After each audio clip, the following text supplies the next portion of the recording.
कांग्रेस धारासभ्य अर्जुन मोढवाडियाए राज्यना आर्थिक देવાનો મુદ્દો ઉઠાવ્યો। ગુજરાત આર્થિક રીતે સક્ષમ હોવા છતાં કરજ કરીને ઘી પીવે છે। ગુજરાત પર હાલ 4,70,000 કરોડનું દેવું, દર વર્ષે 25,000 કરોડનો હપ્તો ભરવો પડે છે। આટલો ઊંચું કરજ હોવાને કારણે આ સરકારના લગભગ 47% જેટલા પૈસા તો એમના પગાર ચૂકવવામાં, પેન્શન ચૂકવવામાં અને વ્યાજ ચૂકવવામાં જાય છે। નાણામંત્રી કનુભાઈ દેસાઈની વિધાનસભા ગૃહમાં જાહેરાત, વધુ 2 નગરપાલિકાઓ મહાનગરપાલિકાઓ બનશે। પોરબંદર છાયા નગરપાલિકા મહાનગરપાલિકા બનશે। નડિયાદને મહાનગરપાલિકા જાહેર કરાઈ છે। પંકજભાઈ દેસાઈની વિધાનસભામાં રજૂઆતને ધ્યાને લઈ મહાનગરપાલિકાની જાહેરાત કરાઈ। પંકજભાઈ દેસાઈએ વિધાનસભા ગૃહમાં સરકારનો આભાર માન્યો। નડિયાદ નગરપાલિકાની મહાનગરપાલિકાની જાહેરાત કરાતા લોકોમાં ખુશીનો માહોલ છે।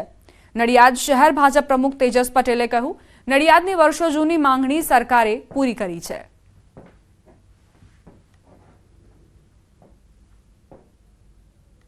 કે નગરપાલિકાને મહાનગરપાલિકા બનાવવાથી નડિયાદને ખૂબ મોટો ફાયદો થવાનો છે।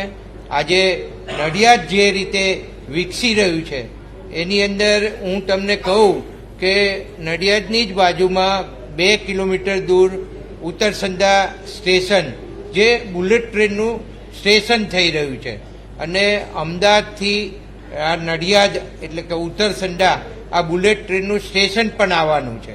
એટલે આવનારા દિવસોની અંદર જે નડિયાદનું ડેવલપમેન્ટ થવાનું છે એની અંદર આ મહાનગરપાલિકા બનવી ખૂબ જરૂરી હતી। ગુજરાત સરકાર દ્વારા આજે વિધાનસભાની અંદર નડિયાદના ધારાસભ્ય પંકજ દેસાઈની માંગણીને ધ્યાનમાં લઈ નડિયાદ મહાનગરપાલિકાને જાહેર કરવામાં આવી છે। વાત કરવામાં આવે તો નડિયાદ મહાનગરપાલિકા સાથે પોરબંદરની પણ એક મહાનગરપાલિકા જાહેર કરવામાં આવી છે। આ સમગ્ર મામલે વિધાનસભા ગૃહની અંદર પંકજભાઈ ધારાસભ્ય દ્વારા ગૃહની અંદર જે નાણામંત્રી છે તેમનો આભાર પણ વ્યક્ત કરવામાં હતો। નડિયાદના ભાજપ શહેર પ્રમુખ આપણી સાથે જોડાયા છે। આપનું નામ અને પરિચય? મારું નામ તેજસ પટેલ છે। હું નડિયાદ શહેર ભારતીય જનતા પાર્ટી સંગઠન પ્રમુખ છું।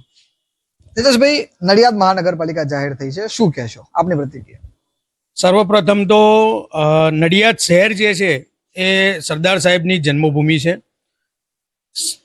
એશિયાની સૌથી આસ્થા વધુ ધરાવતું સંતરામ મંદિર પણ નડિયાદમાં આવેલું છે અને આજે ખરેખર ચરોતરવાસીમાં અને ખાસ કરીને નડિયાદના નગરજનોને ખૂબ હર્ષ સાથે, લાગણી સાથે હું એમના તરફથી કહેવા માગું છું કે આજે ભૂપેન્દ્રભાઈ સાહેબ, ગુજરાતના મુખ્યમંત્રી શ્રી અને નાણામંત્રી શ્રી કનુભાઈ દેસાઈ સાહેબે અમારા 6 ટર્મથી લોકજનમતને સ્વીકૃત રહેલા અને જેમના નામે વિકાસની વણથંભી યાત્રા જોડાયેલી છે એવા અમારા આદરણીય પંકજભાઈ સાહેબના અથાગ પ્રયત્નોથી આજે નડિયાદને મહાનગરપાલિકા તરીકેનું બિરુદ મળ્યું છે અને આજે મહાનગરપાલિકા જાહેર થઈ છે।